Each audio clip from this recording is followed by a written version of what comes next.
Hi, second grade, it's Mrs. Parsons. I hope you had a great week. I hope you had a lot of fun starting your pinwheel last week. This week I'm going to show you the next few steps for our pinwheel, so grab the paper you started your pinwheel on last week, grab a pencil and grab some crayons, and we'll get started. Second grade, last week we worked on filling the front 4 triangles of our pinwheel with pattern. This week you can see we're going to start working on the back. So I told you that you could use either pencil, a colored pencil, crayon, marker, whichever you preferred to fill your patterns in. Same thing on the back. We do want to try and use some different patterns on the back than we did on the front, just to try and keep it more interesting. Now I have zigzags on the front here, but these zigzags on the back, I plan on coloring differently, so they're not going to be quite the same. We want to try and have as many different patterns as we can between the front and the back, because we are going to be able to see a little bit of everything. So on this side, maybe I'll also do some little hearts as polka dots.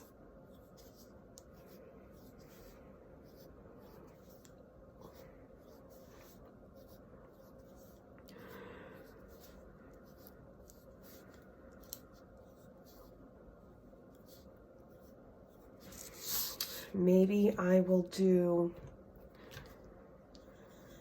some spirals. And just like we do in school, it's always a good idea to draw in pencil first and then go back and fill it in with marker or crayon or colored pencil. Now, depending on what you colored with on the front, you might be able to see some of your marker on the back. That's okay, because once we add the color to these, it's not going to be quite as noticeable.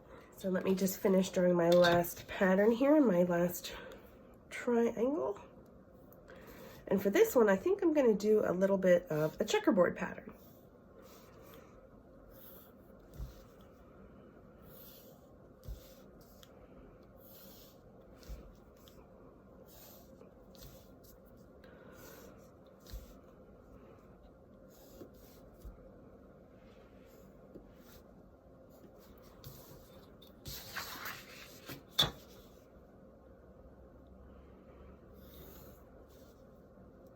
And again, I'm being very careful to keep that pattern inside this triangle and make sure that it doesn't kind of go over into any of the other triangles, because we want each one to be different.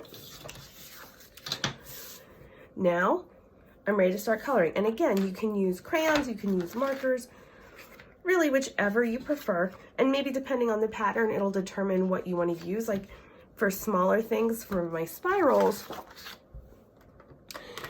it's probably best to use some markers because I have a sharp, or colored pencils even, because there's a smaller point.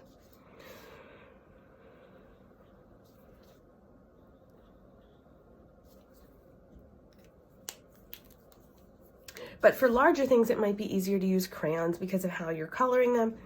It's totally up to you if you want to do the whole thing with markers. Again, totally up to you. It's your personal choice. You pick how you'd like it to look. Also, when you're coloring, try to use as many colors as you can. We don't want to use the same colors in each triangle, because we want this to be very bright and colorful. So the more colors you can use, the better. Plus, it just makes it a little more fun.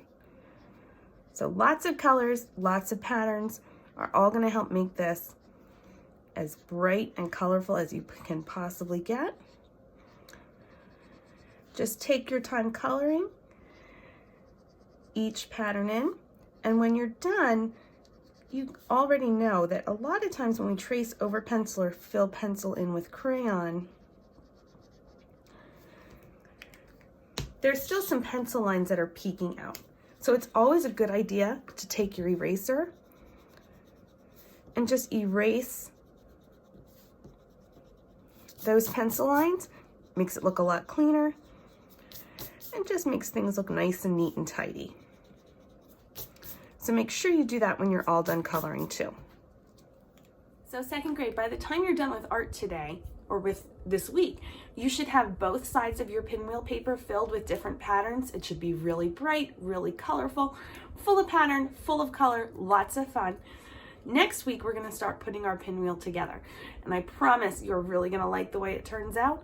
We are gonna need a couple things for next week, which I will email mom and dad about to make sure that they have them ready to go. And then we'll be all set. Have a great week and I'll see you real soon. Bye, second grade.